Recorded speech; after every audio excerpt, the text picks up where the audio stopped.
Une fois Du que... coup, on va pouvoir commencer. Donc, on laissera compléter pour ceux qui nous rejoignent le sondage. Mais on peut commencer. Super. Eh ben, écoutez, je vous remercie à tous de pouvoir participer à ce live donc, que nous présentons aujourd'hui. Donc, pour petit rappel, nous allons présenter l'activité de Ludovic, donc Grimaldi, qui est notre invité du jour, pour présenter son utilisation des technologies 3D dans son métier qui est l'orthopédie.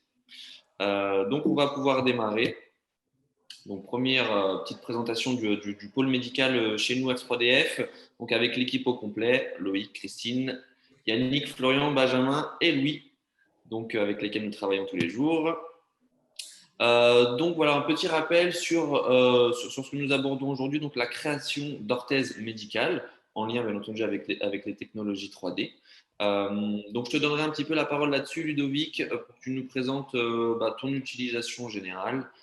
Qu'est-ce qui t'a poussé à te mettre à l'intégration des technologies 3D, au lien du coup à ton activité. Donc si tu peux nous en dire un Oui. peu plus à ce niveau-là. Eh ben, écoute, bien volontiers. Bonjour Loïc, bonjour Florian, bonjour à tout le monde. Je tiens tout d'abord à vous remercier de pouvoir me donner la parole par rapport à cette activité que je développe supplémentaire en 3D. On entame notre 17e année maintenant dans l'orthopédie. Nous fabriquons exclusivement des produits de fabrication artisanale en petit et grand appareillage. Et on a ouvert un département 3D depuis un petit moment, grâce à des formations supplémentaires et successives et un très chaleureux accompagnement de F3DF. Du coup, là, on va pouvoir parler d'un cas concret, même de plusieurs. Et puis, alors pourquoi avoir choisi la 3D? Oui, oui. Exactement, donc c'est la Ben, question qu'on aimerait déjà aborder, à savoir que bon, il y a des cabinets orthopédistes qui aujourd'hui n'utilisent pas la 3D, qui continuent de travailler de manière artisanale. Et donc, du coup, qu'est-ce qui, toi, t'a fait passer le pas de c'est très bien aussi. ces éléments-là? Alors, ce qui nous a fait passer le pas, c'était déjà, c'est-à-dire que d'essayer de rester toujours au top des dernières technologies de manière classique et traditionnelle artisanale, nous a mené petit aussi à la 3D. Un, évidemment pour en défi technique, personnel et de l'équipe, et aussi pour pouvoir proposer un service supplémentaire plus emprunt avec la jeunesse qui arrive et pas se laisser distancer, tout simplement aussi. Donc, étant passionné aujourd'hui de 3D, voilà, je sais qu'on a fait le bon choix. D'accord, très bien. Et donc, on présente ensuite un petit peu la façon dont ça se matérialise d'un point de vue du flux numérique. Donc, les étapes principales de ton activité. Donc, l'utilisation d'un scanner 3D à main, qu'on présentera juste après.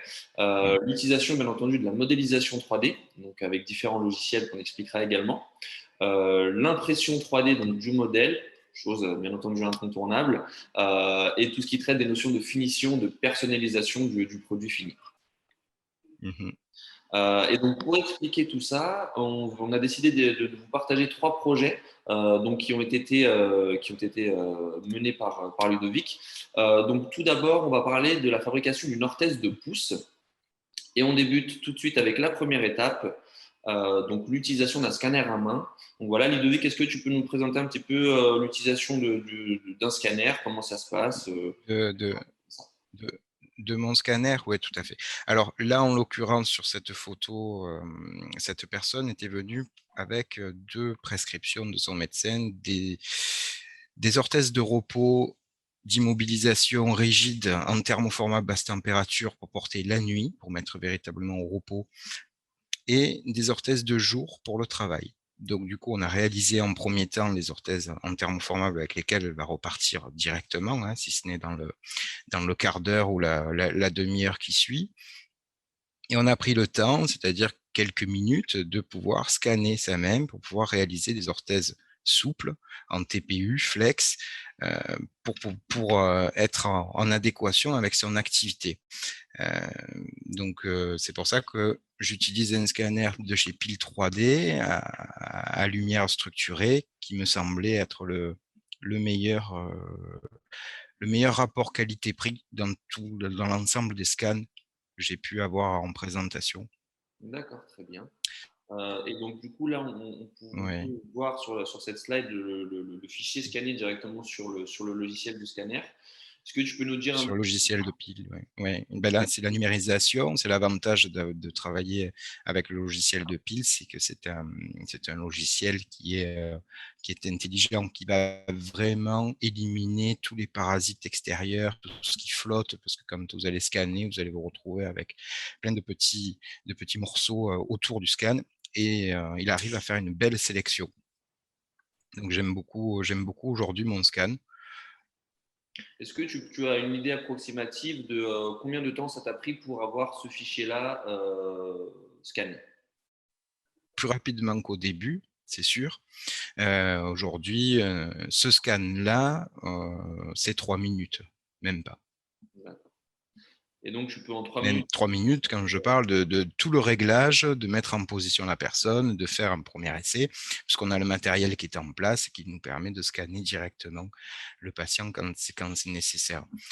Après, voilà, bon, la personne là, elle ne bougeait pas trop, donc on arrive à avoir un scan directement de qualité. Et c'est 3 minutes pour créer le fichier, mettre en place le maillage et commencer à attaquer le projet. On fait généralement 3 scans. Vraiment. Donc dans ces 3 minutes, je parle que voilà, ça prend pas beaucoup de temps. Au départ, oui, hein, des fois on perd des patients, il faut avoir le coup. C'est comme tout, hein, tout ce qu'on fait, on s'améliore, mais voilà, il n'y a pas de difficulté particulière, bien au contraire. C'est même un plaisir. Des fois, on propose de faire des scans à des gens pour leur montrer un petit peu, parce que c'est une valeur ajoutée. Et puis voilà. Enfin, moi, j'attends que ça. Quand j'ai quelqu'un, j'attends que ça. Je lui propose, je dis, je vous fais un petit scan. C'est Et puis, ils sont curieux. Les patients sont curieux de voir ce qui se passe et comment ça fonctionne. Ils voient le matériel à côté. Je dis, ben, regardez, c'est ça. Donc, si on a un peu de temps, c'est pas ce qui va rajouter. Pourtant, on a des consultations qui se bousculent un petit peu, mais on a la chance d'avoir 3 pièces. On n'a qu'une avec un scan. Mais donc des fois, on attend. Il y a des patients qui attendent. Ils disent, vous attendez pourquoi? Ben, c'est parce que mon épouse, elle me dit, non, mais je vais les scanner. Je dis, ah bon, ben, ça va. On, on se bouscule derrière le scan, on fait la queue. Ok, bon, bah, très bien. Donc, du coup, on peut voir qu'en 3 minutes, on réussit à avoir un fichier scanné. On va ensuite devoir retravailler. Donc là, voilà, j'aimerais que tu nous expliques un petit peu comment tu arrives à sélectionner une extraction d'orthèse de par le fichier que tu obtiens au début avec le scanner. Oui, ben, j'utilise Mesh Mixer en premier lieu, en complément avec Fusion dans une deuxième. Mesh Mixer est très efficace pour la réparation des scans, et j'aime beaucoup ce programme parce que travaillant véritablement de l'organique et étant habitué à faire du modelage ou des moules justement au manuel, je me retrouve complètement dans ce programme qui est assez puissant. Donc là, je vais faire une réparation de scan, je vais isoler la partie du membre dont j'ai besoin, et je vais pouvoir aussi créer l'orthèse sur cette partie que l'on voit qui est, c'est-à-dire la deuxième image au milieu, où là, il y a toutes les rectifications qui ont été faites. Je vais faire l'extraction de mon orthèse. Très bien. Et donc, du coup, pour l'intégration d'éléments techniques, tu utilises Fusion 360. Oui, j'utilise Fusion, qui lui est beaucoup plus axé, à mon sens, sur les dessins techniques. Donc, si je dois créer des articulations, les mettre en place, mettre des perçages, des ponts, là, j'utilise Fusion, qui est beaucoup plus adapté, beaucoup plus précis au niveau des mesures. Voilà. Je suis plus du dessin technique. Aujourd'hui, je l'utilise de cette façon-là. Et, ouais. Est-ce que c'est une utilisation qui est devenue systématique ou c'est un peu au cas par cas en fonction des projets et des contraintes de chaque pièce? C'est au cas par cas. Mesh Mixer peut suffire, Fusion peut suffire aussi. Un dans l'autre, non. Moi, comme j'utilise aujourd'hui, Fusion vient vraiment dans l'aspect mesure, finesse, pour être vraiment sur des plans, des axes, les conserver. c'est bien plus efficace que Mesh Mixer parce qu'on a tout un panel d'outils qui est plus approprié. Mais Mesh Mixer peut être aussi une solution de départ tout à fait suffisante. Surtout qu'en orthopédie, on travaille de l'organique. Donc la construction d'une articulation personnalisée, oui, sur Fusion, ça va être difficile sur Mesh Mixer. Par contre, le fait de pouvoir tirer, pousser, créer des évidements à certains endroits, Mesh Mixer a été le plus efficace jusqu'à présent. Très bien, très bien. Écoute, on a du coup pu voir sur ce premier projet donc, comment on partait d'un patient, un fichier scanné, jusqu'à avoir une extraction d'orthèse et pouvoir y ajouter des éléments techniques. Donc ça, c'est super. On a pu voir pas mal de choses. On passe au deuxième projet où là, donc, du coup, on va passer sur le membre inférieur et la présentation donc, d'une jambière. Donc avec un projet un petit peu particulier. Donc est-ce que tu peux nous expliquer peut-être en quoi le scan sur cet aspect-là a été Oui, plus oui. important que dans Ça, d'autres? alors là, c'est très probant. Donc les appareilleurs, s'il y a des appareilleurs qui suivent là, le live, ils vont reconnaître directement le fait que les fixateurs externes, on peut anticiper et faire l'appareillage parce que là, sur un scan, c'est extrêmement facile de pouvoir supprimer les fixateurs externes et pour pouvoir rectifier aussi l'angulation de la cheville pour mettre bien le pied à 90. Donc, sur ce patient, on va le voir sur les photos suivantes. C'était très intéressant de pouvoir. Là, on voit j'avais imprimé la coque postérieure pour faire un essayage simplement, et on voit justement la coque antérieure, je ne pouvais pas l'essayer à cause des fixateurs externes. C'est un appareil qui a été prévu post-opératoire à l'ablation des fixateurs. Si j'avais dû faire un moulage plâtré sur ce monsieur, j'aurais été embêté par les fixateurs. Il y avait les moyens, on le faisait avant.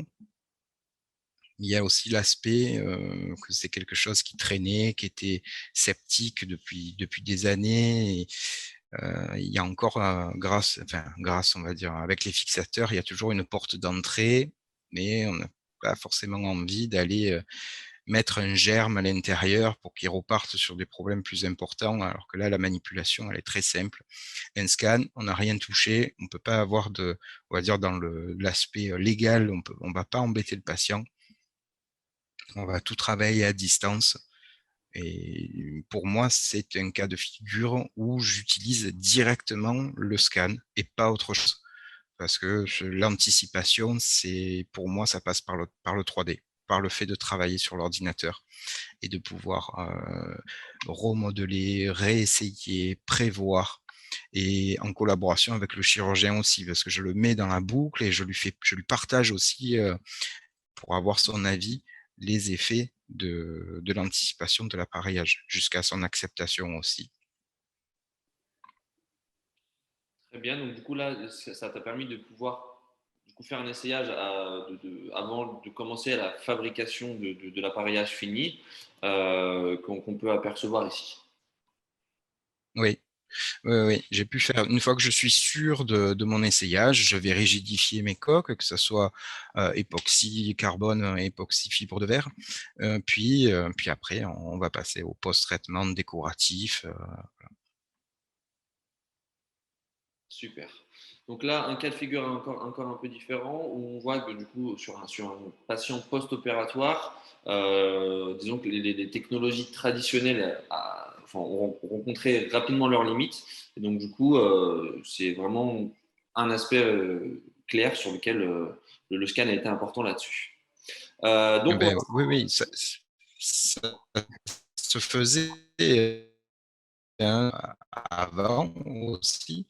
Moi, je trouve que aujourd'hui, c'est un moyen qui est formidable de pouvoir. Là, en l'occurrence, c'était l'ablation des fixateurs. Oui, oui.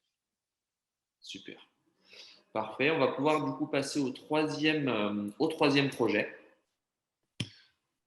Donc l'orthèse Sarmiento. Donc encore un autre cas de figure. Mm. Là, donc on repart sur Fusion 360 pour toujours l'intégration d'éléments techniques. Ouais, ouais. Là, oui, effectivement, que pour les perçages, j'ai eu besoin de Fusion pour rester dans des axes parce que je ne pouvais pas prendre le risque sur Mesh Mixer de modifier certaines choses parce que alors ça reste un Sarmiento de décharge partielle qui m'avait été véritablement même cas de figure, hein, là on est donc dans le grand appareillage, forcément un patient qui traîne ça depuis 3 ans après accident de moto sur une jambe septique, on était au bord de la pseudarthrose tibia péroné, donc automatiquement il a recommandé un Sarmiento.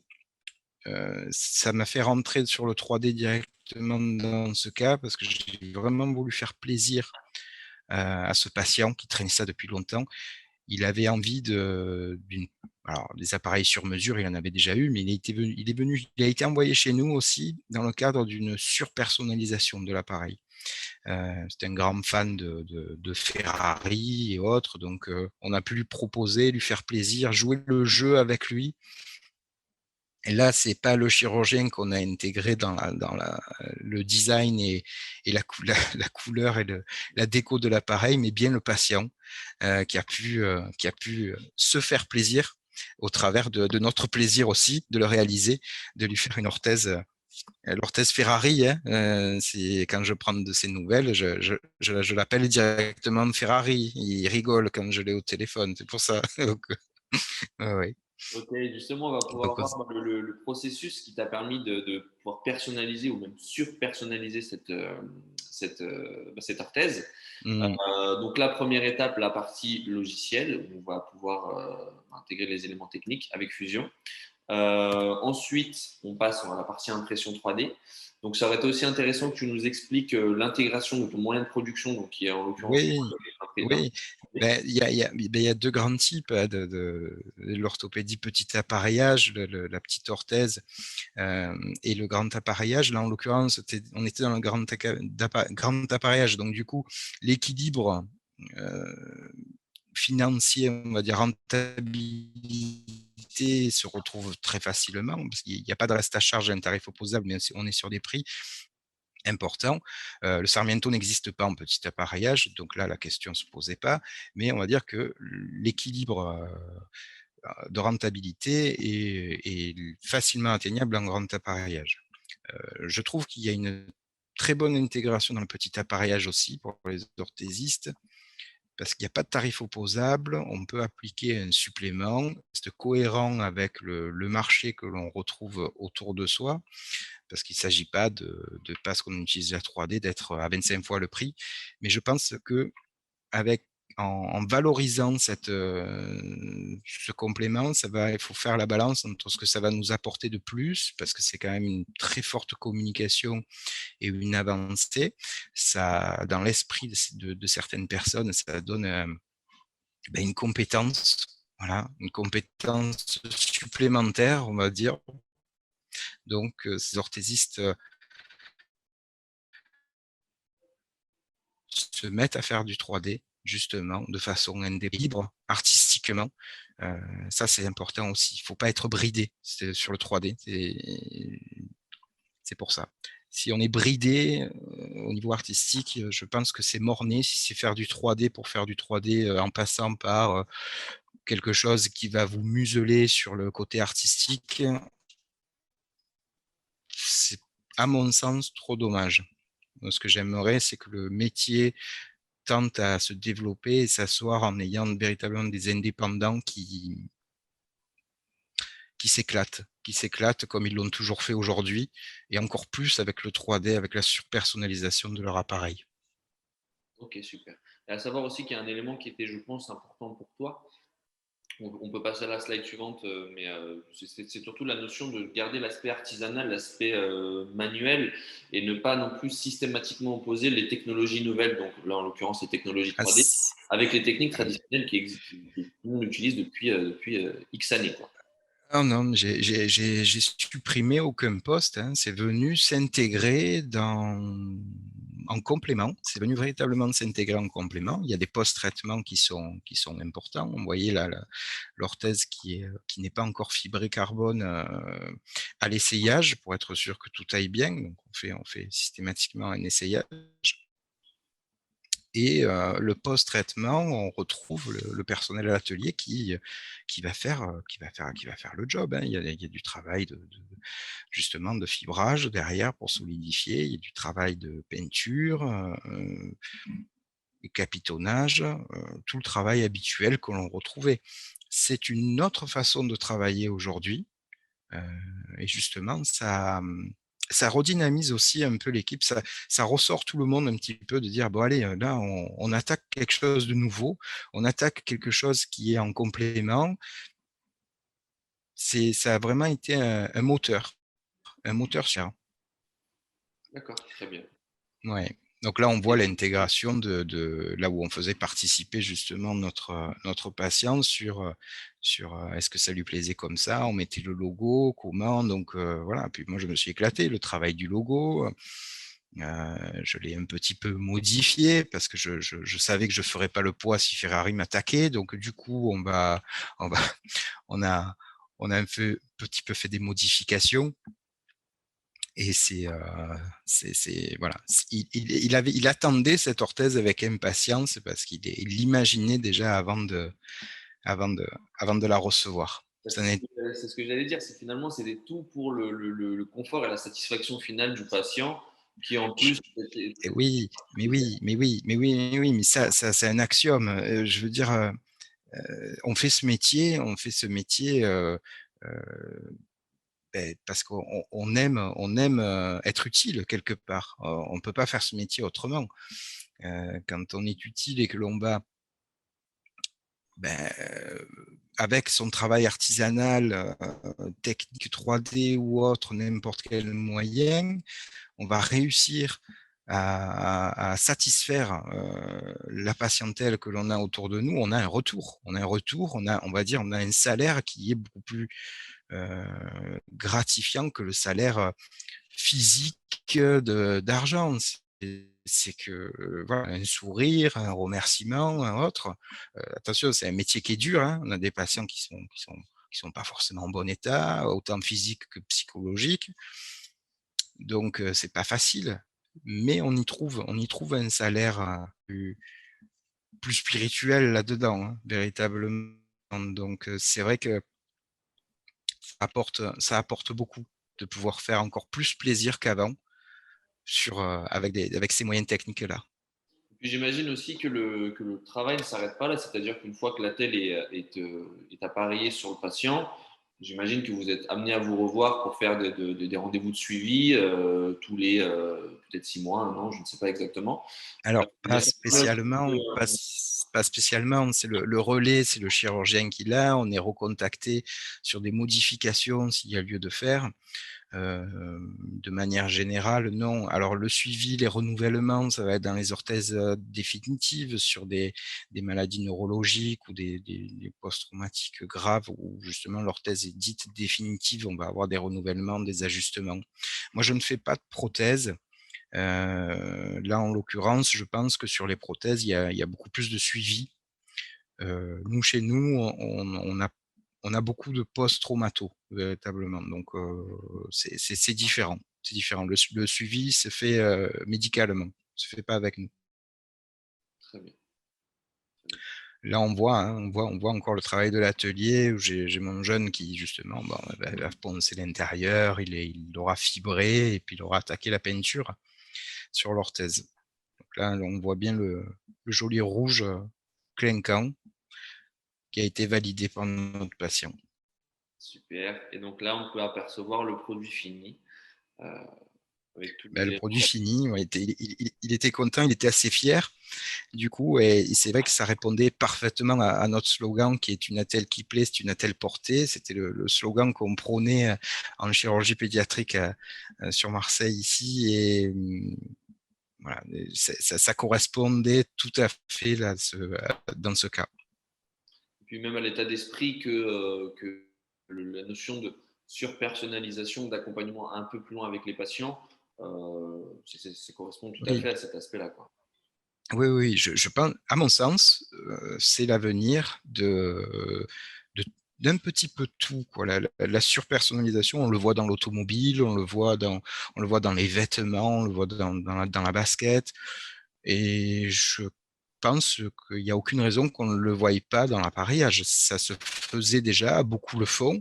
Euh, il y en a qui font un travail extraordinaire, hein. Je suis un petit peu sur LinkedIn des appareilleurs qui font des décos, des surpersonnalisations fantastiques.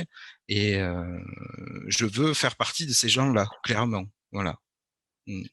Super. Et ça rentre aussi, je pense, dans ce qui concerne peut-être les enfants ou la notion de surpersonnalisation avec tout ce qui concerne les dessins animés, Oui, oh, etc. oui, bah oui, oui, oui, oui, tout à fait. La petite Laura, enfin, j'en ai une en ce moment, la petite Laura, c'est Dora l'exploratrice. Alors, on avait le choix entre Peppa Pig et Dora l'exploratrice. Alors, bon, c'était peut-être un peu plus simple pour moi, Peppa Pig, pour faire les éléments. Mais bon, on a choisi la difficulté avec Dora et son cartable et autres. Et on a réussi à faire, c'était un petit releveur de pied, un petit suropédieux, donc en perçage sur tout le mollet. On a réussi à lui faire Dora avec son sac à dos, tout ça. Elle était ravie. Elle était ravie. Et là, de savoir que la petite Toune, qui a 9 ans, ben, met son releveur, comme dit sa maman, plus avec plaisir qu'avant.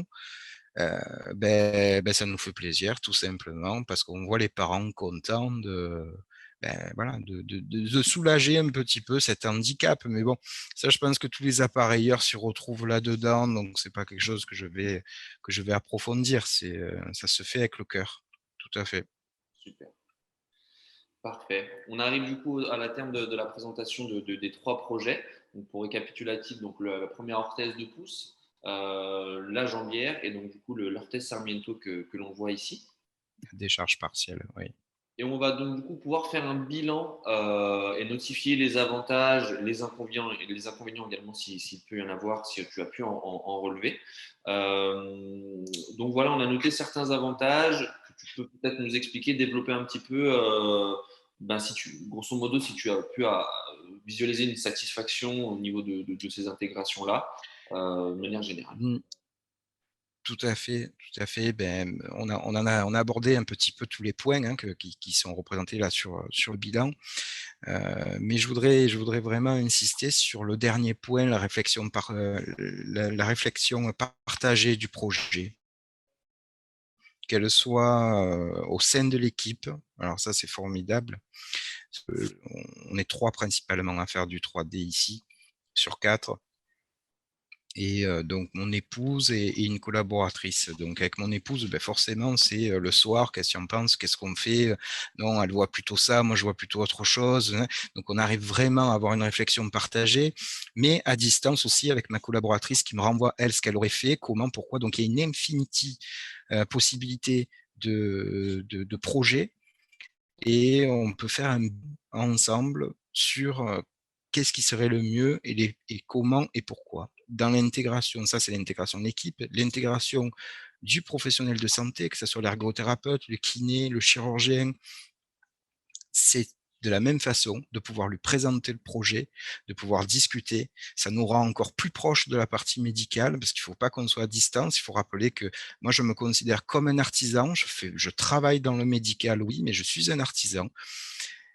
Et il y a aussi le fait qu'on peut intégrer le patient parce que c'est quand même lui qui va l'apporter et de lui proposer comme l'achat d'un appartement sur plan au départ en 3D, c'est quand même l'intégrer, le faire participer, le remettre à sa place, parce que c'est quand même lui qui va l'apporter.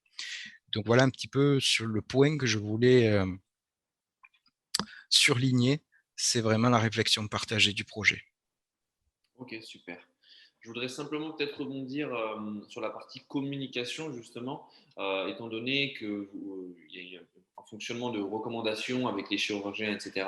Et je pense, d'un point de vue extérieur, que le fait d'être le plus à la pointe de la technologie en rapport à son métier permet d'augmenter un peu le capital confiance que peuvent avoir les personnes qui vont vous envoyer des patients et vous recommander pour Et l'appareillage. Alors, à mon sens, le capital confiance, quand on est sûr de soi, il augmente de façon naturelle.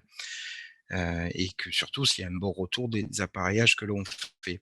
L'importance de faire du 3D, c'était justement d'être sûr de soi, dans cette confiance-là, c'est de justement ne pas se laisser distancer par les autres qui pourraient créer un petit peu en disant oui, non, mais moi je reste sur les méthodes traditionnelles, non, moi je défends ça, non, on ne peut pas lutter contre le vent. Il arrive véritablement un mot qui s'intègre de façon durable dans l'orthopédie, ce serait un peu, enfin, c'est restricteur que de dire je refuse de passer à ça. Autant arrêter tout de suite. Autant arrêter tout de suite, pas l'orthopédie, mais bon, dire, ben voilà, ben moi, ça m'empêche, l'un n'empêche pas l'autre, qui peut le plus, peut le moins. Je travaille du cuir, on travaille du plâtre, et on travaille du 3D. Pourquoi ne pas l'intégrer? Et demain, s'il y a autre chose et que j'ai la chance de pouvoir l'intégrer, je le ferai. En communication, forcément, ça apporte du plus, c'est évident. C'est évident, parce que dans l'imaginaire des gens, le 3D, c'est l'aspect le plus technique et le plus abouti. Mais je dis que c'est quand même dans l'imaginaire, parce que bon, il y a une grosse formation derrière sur laquelle je dois beaucoup à F3DF, mais c'est quand même compliqué. Et, bon, les patients, ils croient que j'appuie sur un bouton, ça se fait, c'est magique. Bon, C'est pas magique. ça, non, c'est pas vrai, c'est pas vrai, mais c'est intéressant comment l'imaginaire collectif peut aborder la chose. Mais faut laisser rêver aussi. Bien sûr, mais Il c'est faut laisser le rêver. fait Ben, de oui, voir que oui, c'est oui, oui. J'ai un métier magique, hein, c'est ça. ouais. Ouais. Bon bah super. Bah écoute, je pense qu'on a fait le tour on a fait le tour de tout ça. Je te remercie énormément Ludovic pour nous avoir partagé Ben, ton merci. expérience et Merci à vous. Merci on va Loïc, merci Florian. Ouais. Alors, je vois qu'il y a beaucoup, beaucoup de questions qui sont apparues, donc c'est très bien. On a respecté le timing, ça va nous laisser un petit peu de temps pour pouvoir répondre à vos questions. Vous pouvez toujours en poser via la zone questions-réponses. Alors, peut-être, j'ai essayé de les organiser un petit peu. Il y a eu pas mal de questions. Si on reprend un peu la chaîne numérique, côté du scan, dire comment ça se passe avec le scan. Alors, des questions qui se posent. Est-ce que au moment de de la prise du scan, est-ce qu'il y a des difficultés à attraper la morphologie du patient? Est-ce qu'il y a des astuces? Est-ce qu'il y a des éléments techniques qu'il faut positionner? Voilà, donc, pas mal de questions autour de ça. Ça peut Alors, c'est peut-être vrai nous que rappeler un peu le fonctionnement. je comprends. Oui, oui. Alors, comme je disais, hein, c'est une technique à acquérir. Au début, c'est très dur. Au début, on perd le scan, on est à côté, on est trop loin, on est trop près, on a mal été positionné. Il y a des difficultés particulières techniques avec les lumières, enfin, avec le scan que j'ai, moi, à lumière structurée. Les lunettes peuvent être un point noir, un point négatif parce qu'il va y avoir un robe, ça ne prend pas les cheveux longs. Donc forcément, bah, j'utilise du jersey comme si j'allais faire un moulage plâtré, donc j'enferme les cheveux pour une femme dont on fait les minerves. Après, il y a la réparation du scan au mieux, au plus on va faire un scan qualitatif, au moins on passera de temps de rectif derrière. Ça, c'est indéniable. Euh, Après, non, c'est édition aussi, c'est évident que tous les appareilleurs comprennent que dans la meilleure position possible, on aura moins de difficultés à atteindre le positionnement que l'on veut. Donc, il n'y a pas de difficulté plus technique que ça. C'est vraiment de l'entraînement et des essais. Mais une fois qu'on a son scan, on peut s'entraîner, pas que sur les patients, on peut s'entraîner sur l'équipe, on s'entraîne sur la famille. Voilà, on y passe. C'est sûr qu'après, ça dépasse. Enfin, étant gérant d'une société, je dépasse largement les horaires classiques. Si le week-end je dois m'entraîner parce que j'ai des difficultés, je m'entraîne le week-end parce que j'ai des difficultés. C'est vrai qu'après, c'est peut-être plus compliqué pour certains. Mais au niveau de la formation, je pense que les acquisitions de scan évoluent et évolueront encore par la suite. Je l'espère très prochainement en facilitant véritablement les acquisitions. J'espère Alors, du coup, avoir répondu pour déjà rebondir un peu la question. sur parce que les questions étaient multiples, c'était un peu à tiroir, est-ce qu'il faut dédier une zone dans ton cabinet pour pouvoir scanner? Et est-ce qu'il y a des éléments à positionner Une sur le zone, patient ou... non, il n'y a pas de. Alors, pas avec le scan que j'ai, il n'y a pas d'éléments positionnés sur le patient. Il vaut mieux être dans l'obscurité, ça marche, ça marche même nettement mieux dans l'obscurité. Et je crois que dès qu'il fait jour, on a plus de difficultés. Donc, une pièce où nous, en l'occurrence, on a un volet roulant dans la salle de consultation que l'on ferme, on se retrouve directement dans le noir avec le patient. La lumière de l'ordi ne va pas gêner l'acquisition. Et ça va nous laisser justement cette lumière suffisante d'ambiance pour pouvoir scanner la personne. Ok. Et du coup, là, tu es en mesure de scanner aussi bien une partie, tu parlais de zone cervicale, de membres Oui, inférieurs ou supérieurs, mais aussi des zones fines comme les doigts ou oui, ces oui, parties-là. oui, oui, oui, oui. C'est pour ça qu'on est obligé de rentrer avec un scan quand même professionnel. Euh, alors, il y a des scans, hein, ça commence à. Alors, des scans, on va dire, semi-professionnels, ça peut commencer dans les 1000, 2000 euros, il me semble. Après, on a des scans à 5 000, 6 000 comme le nôtre. Et puis, évidemment, que les prix s'envolent derrière. Le meilleur rapport qualité-prix pour nous aujourd'hui, ça a été pile 3D. Oui. Ouais, donc c'est vrai que pour confirmer, voilà, on est en termes d'investissement voilà, sur les premiers prix entre 500 à 10 000 euros. Oui, Voilà, et on peut effectivement monter encore j'ai en pas dessous. pris le risque de prendre des scanners. Alors, c'est pas forcément des bas de gamme, qui m'étaient pas forcément conseillés. J'ai quand même suivi tous les acteurs du métier qui m'ont dit, écoutez, il y a des bons résultats, vous faites de l'organique, il y a des bons résultats avec ce scan. Il est utilisé depuis pas mal de temps dans l'industrie automobile sur des petits détails, il y a des structures. La lumière structurée, justement, elle apprécie aussi de l'infinité du détail. Et on n'en a pas forcément après besoin, parce que quand on va faire la retouche de scan, on va lisser énormément pour pouvoir faire une extraction qui est propre. Si on voit toutes les lignes de la peau ou truc, c'est pas intéressant. On va pas faire quelque chose de beau et surtout de pas confortable. Donc ça, les appareilleurs connaissent, c'est la rectification. On va rajouter une couche, on va poncer, on va lisser, et du coup après on va extraire, on va pouvoir extraire comme si on avait thermoformé à chaud avec un polypropylène ou un polyéthylène dessus. On va extraire cette épaisseur supplémentaire qui ira parfaitement sur le truc. Et c'est vrai qu'il y a une certaine magie dans le fait de travailler sur une miniature alors qu'on est véritablement après en impression sur les tailles réelles. Donc, ce que tu veux dire, Ludovic, c'est que finalement, il y a presque une analogie entre ce que tu faisais ou ce que tu fais encore aujourd'hui avec des plaques thermoformées et le travail dans le logiciel de Complètement, 3D sur complètement. les épaisseurs, sur les surfaces. Oui, oui. Ah oui, oui. D'accord. Et il y a une L'un, question du coup l'un, qui l'un ne va pas sans l'autre. Je pense pas qu'on pourrait former aujourd'hui nos jeunes orthos sur uniquement cette technique. Déjà, parce que si ta machine elle est en panne, il faut apprendre la base, il faut pratiquer la base pour avoir cette finesse et pour aussi pouvoir faire des extractions qui ne soient pas sorties de notre monde. Parce que je dis, il faut laisser parler le machin artistique, oui. Mais si je dois être qu'un artiste plasticien, je vais faire des trucs, c'est du Dali, c'est magnifique, mais ça n'ira jamais. Non, il y a une certaine cohérence dans le cahier des charges et une cohérence dans la supportabilité de l'orthèse et dans son efficacité. Oui, très bien. Et justement, par rapport à ce travail, alors, je crois que ça coupe un petit peu. Je ne sais pas si c'est le cas pour vous aussi. Alors, peut-être, Ludovic, Ouais, peut-être arrêter ta vidéo le temps des questions, si tu souhaites, parce que ça coupe un petit peu. ok. Et revenir si le débit est meilleur.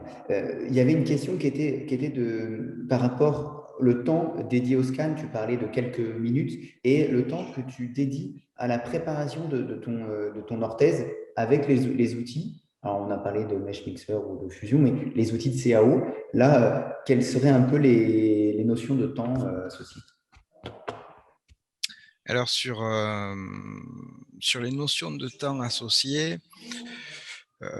on gagne du temps à la rectification, comme je dis, en plus, où on peut essayer, réessayer et puis remodeler vraiment à souhait. On a moins de risques d'erreur puisqu'on peut reprendre étape par étape qui est enregistrée. Euh, on gagne du temps. On gagne du temps sur la rectification parce que on peut travailler sur des plages horaires qui sont différentes aussi.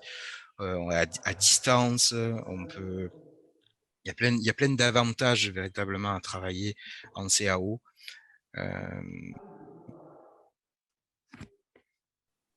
C'est le ratio, on va dire on le divise par 3. C'est un peu ce qu'on avait calculé, véritablement le temps. Ouais. Donc, par rapport à la fabrication de l'orthèse qu'on a vue, Traditionnel. si tu enlèves les étapes de 3D, tu aurais de temps supplémentaire finalement. Oui, non, mais c'est sûr. C'est sûr. Sur la CAO, c'est sûr que ça nous fait gagner un temps énorme. Énorme. Après, l'avantage sur l'impression, il est différent. Moi, j'ai une machine à filament, c'est assez long pour imprimer, mais ça a l'avantage de travailler la nuit. Donc, c'est là où je vais gagner du temps. La journée et la nuit. Ouais. Après, il y a des aspects techniques que j'ai intégrés au fur et à mesure. C'est-à-dire que je suis passé d'une machine pour les essais à maintenant 3 machines. Donc, avec 3 machines, forcément, j'arrive à couper mon orthèse et je vais diviser le temps d'impression par 3 parce que je vais imprimer les 3 parties ou après je vais la coller à la colle époxy pour les rabattre. Je fais des petits détrompeurs, ça se fait facilement justement avec Fusion. Je fais des petits détrompeurs qui vont me permettre de venir recoller mes 3 parties. Donc du coup, 3 machines, le temps est divisé par 3. Si j'ai un truc de 18 heures, en fait, je l'ai en 6 heures. D'accord, il y a une logique finalement d'assemblage en utilisant différentes machines. Oui, tout à fait. Alors, du coup, il y a des demandes de précision, parce que c'est on évoque des logiciels 3D, ce n'est pas forcément familier pour tout le monde. On a un outil donc, qui permet de retravailler le scan et de définir les zones de l'orthèse, les épaisseurs. Donc, ça, c'est Mesh Mixer. Et on parle de fusion. Quels sont l'intérêt de chaque logiciel et à quel endroit tu fais quoi finalement? Alors, on va dire que la réparation du scan principalement et la rectification se fait sur Mesh Mixer. Et tout ce qui est beaucoup plus dessin technique avec intégration d'articulation pour des orthèses dynamiques, perçage ou autre pour garder les axes pour des genouillères, c'est Fusion qui est plus abouti pour ça. L'organique, Mesh Mixer fait le job. C'est même un programme que je trouve formidable. Il peut suffire je pense même en petit appareillage, il peut suffire. Après, Fusion, il est vraiment complémentaire et il a sa place. Pour moi, c'est un couple gagnant. En ratio de temps que je passe parce qu'on scanne aujourd'hui entre 1 à 3 orthèses jour, le ratio que je passe sur Fusion, on va dire qu'il est de 2 tiers du temps sur Mesh Mixer. D'accord. Alors, du coup, ça me permet de remercier aussi Salah qui a partagé le lien pour Mesh Mixer. Donc là, il s'agit d'un outil d'Autodesk qui est gratuit, donc qui permet justement de faire une grande partie des opérations quotidiennes. Alors, du coup, d'autres questions sont venues côté plutôt impression 3D sur les matériaux. Tu as évoqué au début des matériaux souples ou des matériaux rigides. Quels sont finalement les matériaux que tu utilises le plus quotidiennement dans les apparillages? Alors, dans le petit appareillage, le souple, c'est vraiment récurrent sur des TPU 90 Shore. Ouais, ça alors c'est un peu dur au début à imprimer, mais après, quand on prend le coup, c'est facilement supportable. Le post-traitement, il y en a quasiment pas, hein. J'ai un petit outil qui me permet de lisser un petit peu les ghostings, les trucs comme ça. À l'intérieur, ça me permet de les lisser. Et ça suffit, hein. Après, on fait un système d'attache velcro dessus qui est ou riveté ou collé. Enfin, chacun fait comme il le veut. Chacun a sa petite technique pour pouvoir finaliser l'orthèse. Puis, pour les orthèses rigides, oui, j'aime bien travailler du PETG carbone qui, pour moi, aujourd'hui, là, c'était le cas justement du PETG carbone qui a pour moi une bonne résistance et qui a fait ses preuves. Malgré tout, en grand appareillage, il va y avoir, je fais toujours un post-traitement très solide dessus avec des feuilles de carbone ou de la fibre de verre directement. Oui. Alors, ça me permet peut-être de rebondir aussi sur une question qui est un peu parallèle. Tu as répondu en partie. C'est justement, est-ce qu'il y a un besoin de biocompatibilité? Est-ce que le patient est en contact direct avec les Bien matières? sûr, oui. J'utilise de l'ABS médical de chez Smartfill pour des raisons de sécurité, hein, parce que c'est vrai que l'impression à filament sur le petit appareillage, si on ne fait pas de capitonnage, si c'est directement mis en contact avec le patient, le fait que ça ne soit pas lisse, même si on l'a poncé à l'intérieur ou autre, il y a toujours ces aspérités de dépôt de filaments au fur et à mesure qui peuvent être un nid à bactéries, même si l'hygiène est convenable du patient. Donc, il vaut mieux utiliser un matériel qui soit en adéquation avec notre métier. Ça évite des risques et un reproche quelconque. Même si aujourd'hui, pour l'instant, à ma connaissance, on n'a pas de règles proprement dites et établies, mais ça devrait, c'est temps pour parler justement, ça devrait évoluer. D'accord. Parce qu'on voit de plus en plus de matériaux se développer. On parle de biocompatibles. Là, tu as évoqué la notion de bactéries. C'est vrai qu'il y a des filaments aujourd'hui antibactériens. C'est que c'est aussi, il y a un développement dans le sens du médical, tu Tout à constates? fait. Tout à fait, il y a un développement dans le sens du médical. Mais je le dis, j'utilise moi de l'ABS Smartfill, l'ABS médical, parce que c'est un rapport qualité-prix, voilà, qui est génial. Cooper, j'ai essayé, mais c'est le double du prix pour exactement la même chose. Alors c'est un très bon produit, mais je reste sur l'ABS de chez Smartfill. Alors du coup, pas mal de questions qui arrivent encore. Merci déjà d'avoir répondu à une grande partie. Alors, il y avait la notion qui est plus liée là au métier d'orthopédiste sur la question du remboursement. Donc, est-ce que aujourd'hui les caisses de remboursement prennent en considération la 3D? Est-ce qu'il y a quelque chose qui, au niveau notamment des grands appareillages, est fait? Alors, au niveau du grand appareillage, l'impression 3D, déjà le scan est utilisé depuis longtemps pour après faire un fraisage en nature sur des peignes de mousse et autres pour les corsets. Donc, il y a pas de, ça reste, je pense, encore assez libre pour pouvoir pratiquer comme on le souhaite. En petit appareillage, c'est le cas. Mais je fais partie de la commission paritaire de la sécurité sociale pour le petit appareillage et il n'y a aucune contre-indication à utiliser cette méthode parce que ce sont des appareils qui sont temporaires et autres, mais il faut pour le moment s'auto s'auto-réguler dans le bon sens. C'est-à-dire que s'il y en a qui commencent à faire tout et n'importe quoi, forcément, on aura des règles beaucoup plus dures et beaucoup plus restrictives. Si on lance un élan où justement on reste correct en adéquation avec les règles que l'on avait avant, aujourd'hui, à ma connaissance, il n'y a pas de problème. Donc finalement, le moyen de fabrication reste libre. Vous avez la possibilité de choisir ce que vous souhaitez. Le tout étant Oui, resté dans une logique économique oui, viable. parce que si on veut rester sur le cahier des charges et qu'on nous demande véritablement du polypropylène, il existe du polypropylène, du PP en impression. Donc après, ce n'est que le moyen technique d'y arriver à créer l'orthèse. Donc non, je vois pas de différence. Alors vous allez me dire, oui, mais alors le polypropylène, Est-ce que c'est médical? Ben oui, ça a fait ses preuves. En impression, je sais pas. Dans tous les cas, on fait un capitonnage et après, les matériaux, la matériau-vigilance du capitonnage elle est déjà actée. Donc, le patient est rarement en contact direct avec une orthèse de type que l'on a vu là, que ce soit la jambière de protection ou que ce soit surtout le Sarmiento présenté, il y a tout un capitonnage intérieur qui protège le patient. D'accord, il y a finalement un deuxième aspect aussi, c'est du recouvrement, l'utilisation de Eh méthodes oui, oui, utilisées en orthopédie. c'est ça. C'est pour ça que ça n'enlève pas du travail qui est effectué depuis des années en atelier.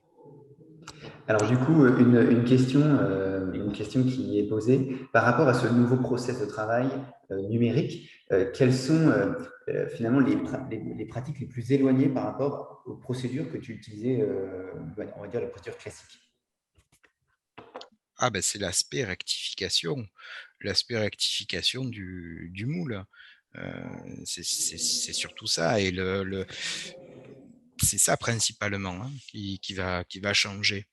On va pouvoir s'y essayer plusieurs fois, créer plusieurs, rectifications un petit peu différentes parce que, des fois, il y a des possibilités de réactifs, surtout sur les angles, par exemple, d'un pied-cheville où voilà, où on va avoir des spasticités ou des blocages, que l'on peut pas on ne peut pas aller plus loin que ce qu'on peut pousser, et on va essayer d'y intégrer le maximum de pression avec des tracteurs élastiques ou des ridoirs pour pouvoir pousser.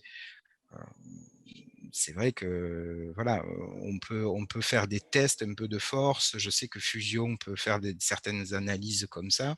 Alors j'y suis pas encore à essayer ça, mais c'est les prochaines étapes. Mmh. Merci, merci Ludovic pour cette précision. Alors là, du coup, on a une remarque donc, d'un médecin radiologue qui lui, travaille avec un système d'imagerie, notamment de fichiers DICOM. Est-ce qu'aujourd'hui, il y a des médecins qui communiquent déjà de l'imagerie 3D ou des fichiers 3D auprès d'orthésistes? Alors pas à ma connaissance, moi c'est dans le partenariat que j'ai avec les chirurgiens que je travaille qui intéressés par ça. Ça fait un travail collaboratif où on fait des échanges de fichiers, mais ça concerne véritablement que l'orthèse. Après, est-ce qu'il y a des fichiers d'échange? Je pense qu'on peut tendre vers l'acquisition d'imagerie 3D comme ça, va toucher toutes les parties, toutes les spécialités médicales. Je prends pour l'exemple, en obstétrique, par exemple, où, on a des chirurgiens gynécos qui nous ont déjà envoyé, des patientes, parce que c'était parce qu'ils étaient emprunts, hein, de technologie 3D, dire: «Ah ben, voilà, ce que vous pouvez faire, c'est, vous pouvez y aller tous les 2 mois, vous faites scanner, le buste parce que, je lui ai fait sa petite représentation au fur et à mesure du ventre qui prenait forme. C'est quelque chose qu'elle va pouvoir garder. Mais là, on est plus dans l'aspect médical. Je l'ai proposé en chirurgie bariatrique, pour le parce qu'il y a des patients qui disent: «Ah ben moi j'ai des photos, mais ils veulent la miniature de comment ils sont aujourd'hui». Ils savent qu'ils vont perdre 30, 40 ou 50 kilos quoi. Alors, là j'y vois moins l'intérêt, mais sur la femme enceinte, c'était joli, c'était beau. Parce que c'est vrai que voilà, c'est bien de garder les photos au fur et à mesure de cette, du développement, de cette transformation du corps, mais de l'avoir en petite miniature, pas plus haut de 15 centimètres le buste, c'est bien sympa. Hmm. Voilà, Donc, c'était finalement, il y a peut-être le scan, la technologie de scan qui est, elle, pas invasive et où on n'est pas soumis à un temps d'exposition ou autre, peut venir en fait, peut-être en complément du travail d'imagerie, voire l'imagerie exactement, pourrait être fournie directement oui. Alors, après, je pense que le médecin radiologue, j'ai peut-être pas très bien compris la question. S'il me parle des scolioses, alors moi, je ne fais pas de corset de scoliose. Je pense qu'il y a des gens qui sont bien meilleurs que moi et bien plus spécialisés là-dedans. Et il existe des outils 3D pour faire des acquisitions et des propositions de rectification. Et là, en l'occurrence, je ne pourrais pas y répondre parce que je ne pratique pas ça. Je ne pratique pas la prothèse totale, je ne pratique pas les corsets de scoliose. Alors, du coup, peut-être pour retraiter la dernière question, aujourd'hui, est-ce qu'il existe des logiciels métiers dans l'orthopédie ou qui sont peut-être en train de se développer? Est-ce qu'il y a des informations par rapport à ça? Oui, oui. Vous prenez Rodin 4D, il est au point, hein. C'est le programme que je connais direct. À ma connaissance, c'est le seul que je connaisse qui est utilisable aujourd'hui avec les scans et la rectification, et c'est un logiciel métier, tout à fait. Ah ouais. J'ai fait le Et donc, choix de ne pas passer par Rodin, par, par choix, hein, par choix tout simplement, financier aussi au départ. Et je me suis toujours débrouillé par moi-même. J'essaie de continuer dans cette lancée-là. très bien. Alors, c'est vrai que du coup, je vois qu'il y a aussi des rebonds par rapport à cette question. Il existe en effet des logiciels métiers. En tout cas, il y a aujourd'hui une demande croissante finalement dans l'orthopédie d'avoir des solutions comme tu utilises aujourd'hui. Donc, certains ont été cités là, justement, dans la zone questions-réponses. Eh bien, merci à tous pour vos nombreuses questions. On n'a pas pu traiter la totalité, mais le temps s'arrête. On a enregistré vos questions. On pourra être amené à revenir vers vous pour vous soumettre des propositions. Donc, merci à tous pour vos questions et surtout merci Ludovic pour le temps que tu nous as Merci à dédié. vous, Merci à tous. merci à tous. On vous souhaite à tous une excellente journée et à bientôt pour d'autres retours d'expérience. Notamment, alors, on redonnera une invitation à Ludovic dans le temps pour voir un peu comment ça se passe dans ton cabinet. Super. Merci beaucoup. Très Merci, belle journée. merci à tous. Bonne journée.